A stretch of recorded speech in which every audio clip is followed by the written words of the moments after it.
Trump की धमकी पर चीन का जवाब आ गया है। ट्रंप ने चीन को कल एक बड़ी धमकी दी थी, उस पर चीन का जवाब आ गया है। ट्रंप की धमकियों से झुकने वाले नहीं, ये चीन ने कहा है। अमेरिका अपनी धौंस दिखा रहा है, चीन का जवाब। दुनिया की सप्लाई चेन पर इसका असर पड़ेगा। धमकी क्या दी थी अमेरिका ने, वो भी जान लीजिए, क्योंकि ये बहुत बड़ा कल एक मामला सामने आया जब अमेरिका ने कहा कि टैरिफ पर अमेरिका चीन पर एक्स्ट्रा टैरिफ लगा सकता है। डोनाल्ड ट्रंप ने कल चीन को धमकी दी थी, वो खबर भी दिखा दीजिए यहां पर पीसीआर। डोनाल्ड ट्रंप ने चीन को धमकी दी थी, चीन पर 50% अतिरिक्त टैरिफ लगाने की धमकी दी थी। उन्होंने कहा था कि चीन के 34% टैरिफ लगाने से ट्रंप बहुत खफा है, और उन्होंने कहा कि 24 घंटे में चीन ये टैरिफ हटाए, नहीं तो 50% एक्स्ट्रा टैरिफ लगाएंगे। जिसके बाद अब चीन का जवाब आया है और चीन ने कहा है कि हम डरने वाले नहीं।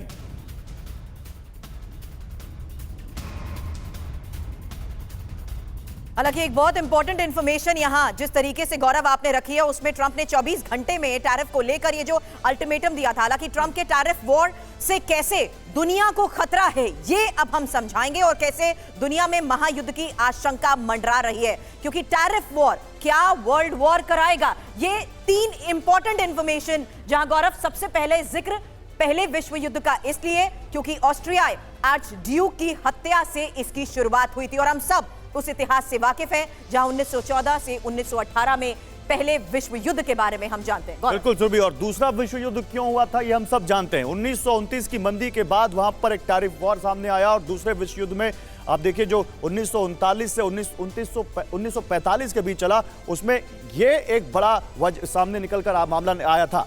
लेकिन अब तीसरा विश्व युद्ध क्यों होगा सुरभि? ये क्योंकि अब जिस तरीके से फैसले लिए जा रहे हैं, क्या ट्रंप की जिद से ही टैरिफ वॉर की ये जो सिचुएशन इस वक्त बनी हुई है, ये क्या दुनिया को मुश्किल में डाल सकता है? ये एक सबसे बड़ा सवाल इस वक्त का गौरव है। बिल्कुल, तो आपको हम दिखा रहे हैं कि पहला विश्व युद्ध क्यों हुआ, दूसरा विश्व युद्ध क्यों हुआ। मित्र देशों में जब आर्थिक संकट पैदा हुआ तो दूसरे विश्व युद्ध की वहां पर अब नींव पड़नी शुरू हो गई। लेकिन अभी तीसरा विश्व युद्ध क्यों होगा, क्यों हो सकता है, इसकी क्या आशंका जताई जा रही है? क्योंकि चीन और अमेरिका दुनिया की 2 सबसे बड़ी इकोनॉमीज, और दोनों इस ट्रंप के टैरिफ के मुद्दे पर आमने सामने आ गए।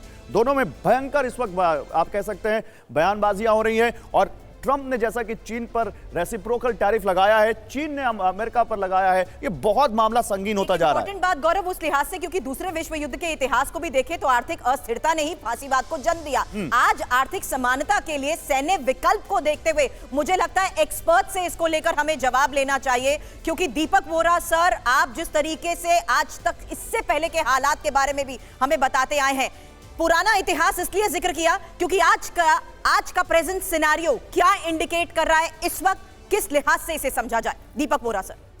बहुत बहुत धन्यवाद, आभारी हूं कि आपने मौका दिया आपके चैनल पर शरीक होने का। और फिर 2 फाइनेंशियल एक्सपर्ट, एक जनरल साहब है, मैं चला घर चाय पीने के लिए, मेरी क्या जरूरत है यहाँ पे। और देखिए कितने सारे लोग यहाँ पे, अरे ताली तो बजाओ, इतनी अच्छी बात कह रहा हूँ।